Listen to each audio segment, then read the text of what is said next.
up, y'all? It's your girl, Brooklyn. Brooklyn with Heart to Heart with Brooklyn.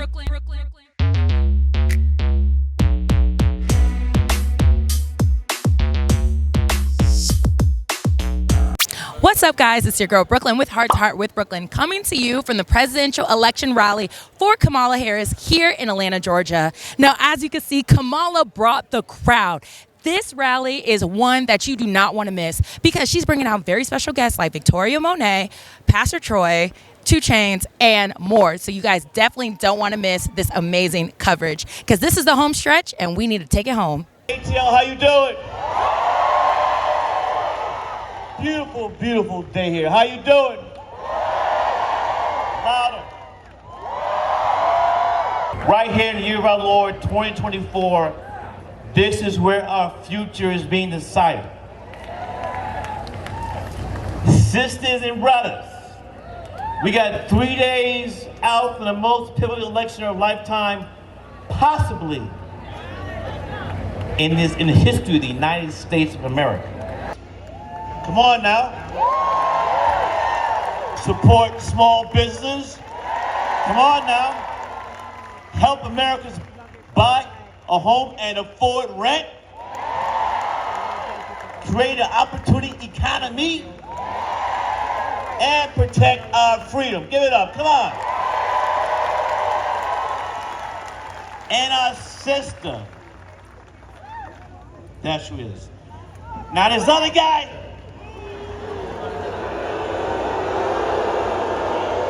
I don't even say his name.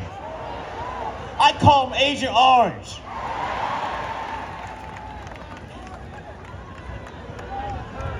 And you know the deal.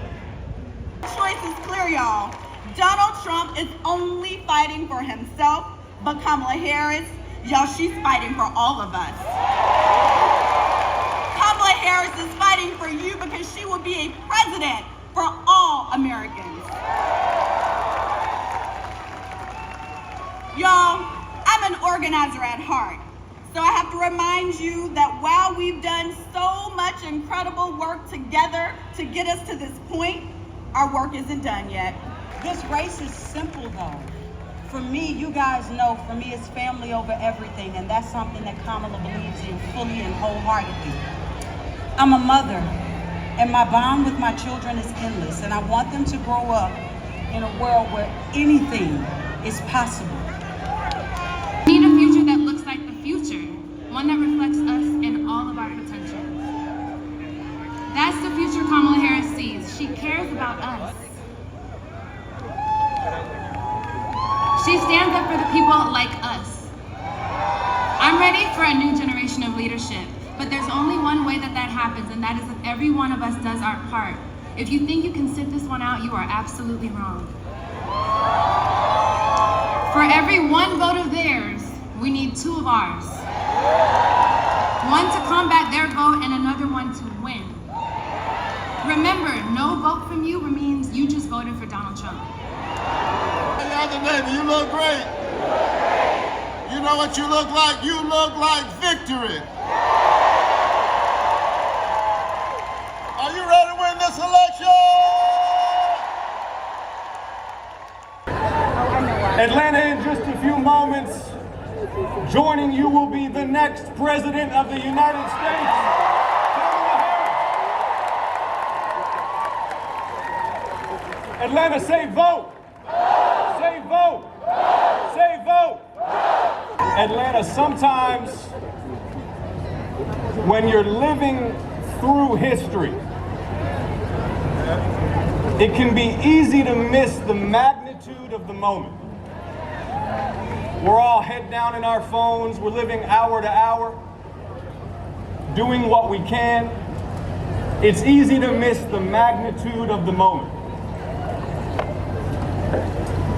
But Atlanta, by being here today in this place, doing this thing, at this pivotal moment in the history of our republic, you are not just living through history, you are shaping history, Atlanta. The son of a factory worker and the child of immigrants. Vice President Harris.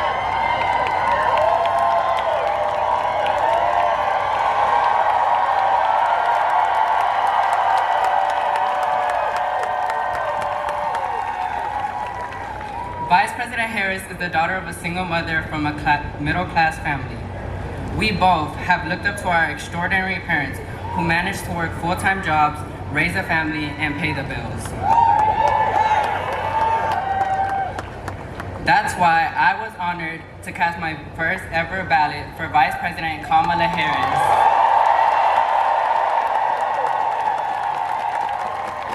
Now, I'd like to present to you the next Presidenta of the United States, Kamala Harris.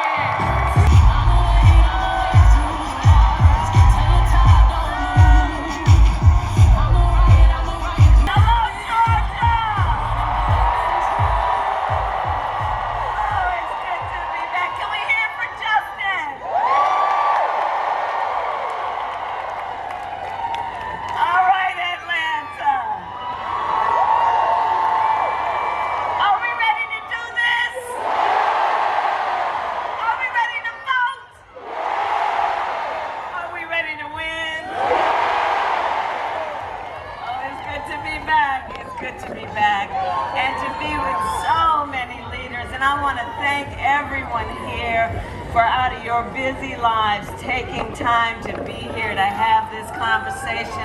I thank you so very much. Everyone who is here. And I want to thank Senators Ossoff and Warnock,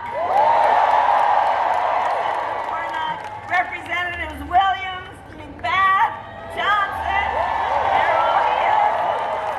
Mayor Dickens, Victoria Monet, Monica, Spike, and let's give it up for Pastor Troy and 2 Chainz. All right, Georgia, so we have 3 days left. 3 days. One of the most consequential elections of our lifetime, and we still have work to do. We still have work to do, but here's the thing. We like hard work. Hard work is good work. Hard work is joyful work. And make no mistake, we will win. We will win. And we will win because when you know what you stand for, you know what to fight for. And Georgia, we have an opportunity in this election to finally turn the page on a decade of Donald Trump who spends full time trying to keep us divided and afraid of each other. We're done. We're done with that. We are exhausted with that. Enough of that. Enough. And we're not going back.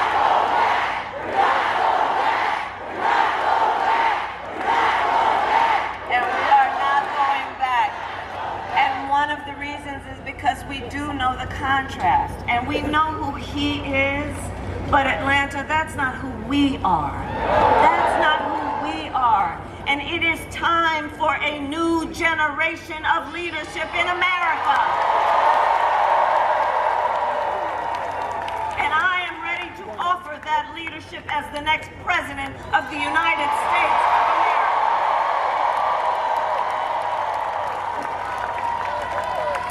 And Georgia, you know me. I'm not afraid of tough fights, evidently. For decades, I was a prosecutor. I was the top law enforcement officer of the biggest state, and I won fights against the big banks who ripped off homeowners, against for-profit colleges that scammed veterans and students, against predators who abused women and children, against cartels that trafficked in guns and drugs and human beings. I won those fights. And I pledge to you, if you give me the chance to fight on your behalf as president, there is nothing in the world that will stand in my way.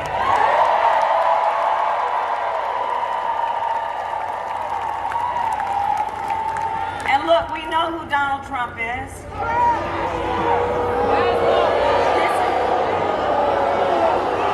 And because we know, this is not someone who is thinking about how to make your life better. This is someone who who is increasingly unstable, obsessed with revenge, consumed with grievance, and the man is out for unchecked power. And in less than 90 days, it's either going to be him or me in the Oval Office.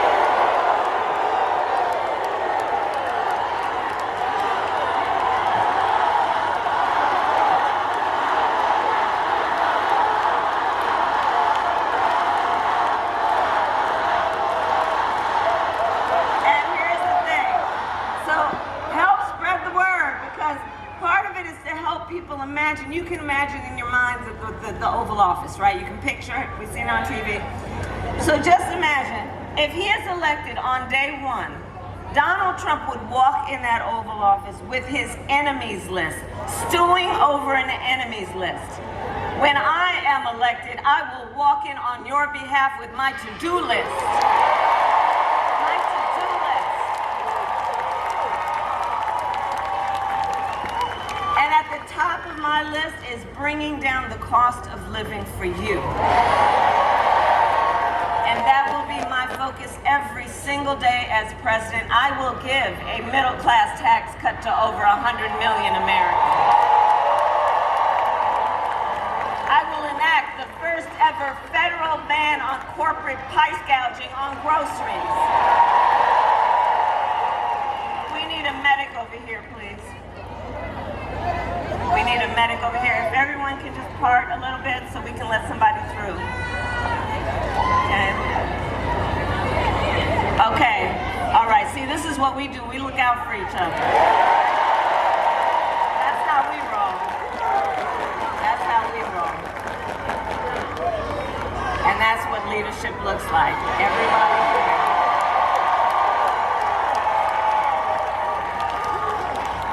And among the things also on my to-do list is to fight to make sure that hard-working Americans can actually afford a place to live. Affordable housing, one of the highest priorities. My priorities include knowing that if you are caring for an elderly parent, we need to cover the cost of home care with Medicare, which we will do. Because I've been there, I took care of my mother when she was sick. I know what that is, what that work is. It is about trying to cook something someone feels like eating. It is about trying to help them put on their clothes. It's about trying to put a smile on their face or make them laugh from time to time. It's hard work, and it's work that is about dignity, and it is not right that the current situation is such that you'd either have to spend down your savings to qualify for Medicaid or quit your job to be able to take care of a family member, especially if you are in the sandwich generation, which means taking care of your children while you're taking care of your parents. A lot of what motivates me in my work is it's about dignity. The dignity of all people, that all people deserve that dignity to be able to not just get by, but get ahead. Which is why my plan will also lower the cost of child care. We will cut taxes for small businesses. Do we have any small businesses in the house?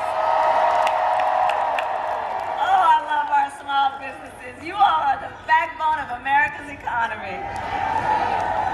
We will lower health care costs because I believe health care should be a right and not just a privilege of those who can afford it. On the other hand, Donald Trump's answer to the financial pressures you face are the same as they were the last time. Another $1 trillion in tax cuts for billionaires and the biggest corporations. And this time, he would pay for it with a 20% national sales tax on everything you buy that is imported. And it looks like we need a medic over there. It's hot out here, Atlanta. Let's make sure we, again, everyone, just try and part the way so someone can come through to help. All right, we're good. So, talking about Trump's plan, because you know, economists have compared what he's talking about to what I'm talking about. And they have indicated my plan will strengthen America's economy, his will weaken it, including the part about his Trump sales tax that would cost the average American family over $4,000 more a year. And on top of that, Donald Trump still is trying to get rid of and still wants to get rid of the Affordable Care Act, which would throw millions of Americans off health care and take us back to the time insurance companies could deny people with pre-existing conditions. You remember what that was?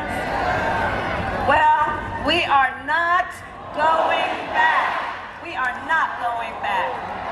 And we are not going back because ours is a fight for the future.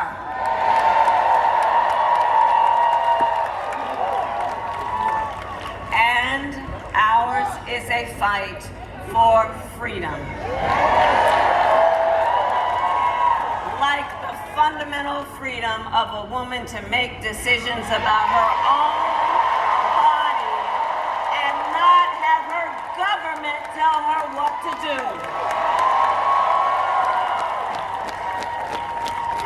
And we remember how we got here.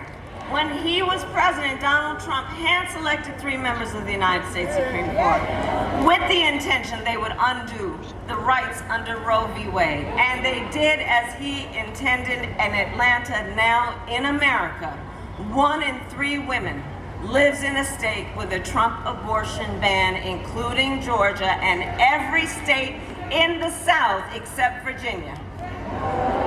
Many with no exceptions for rape and incest, which is immoral. And look, Donald Trump's not done. He will ban abortion nationwide.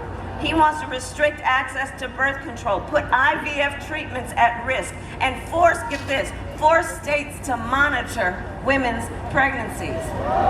Just Google Project 2025. Look it up for yourself. And let us agree. One does not have to abandon their faith or deeply held beliefs to agree the government shouldn't tell her what to do. Not the government. Not the government.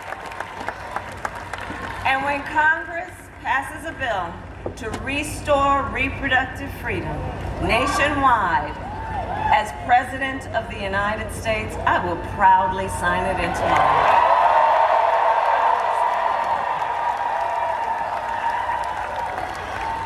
So Georgia, I am here to ask for your vote. I am here to ask for your vote.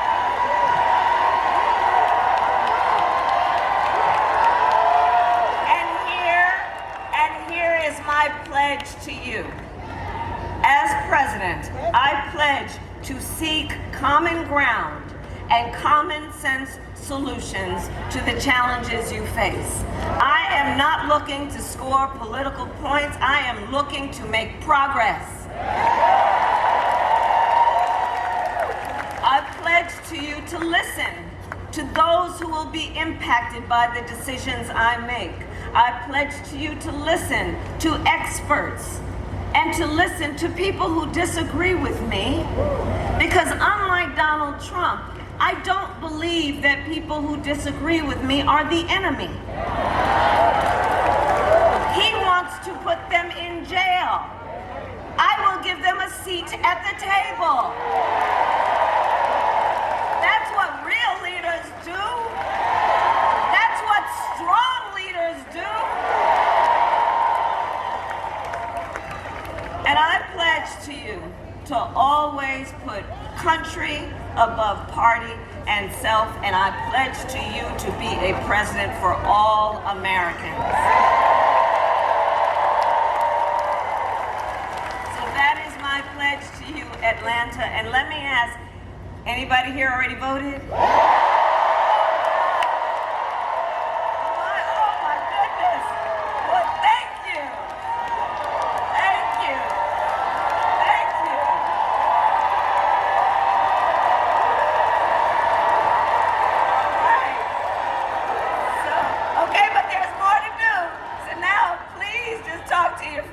and your neighbors and your co-workers and your classmates and your family and share your perspective on why this election is so important. Let them know why you decided to take this time out of your life with your obligations to be here together. And encourage them, please, to make their voices heard.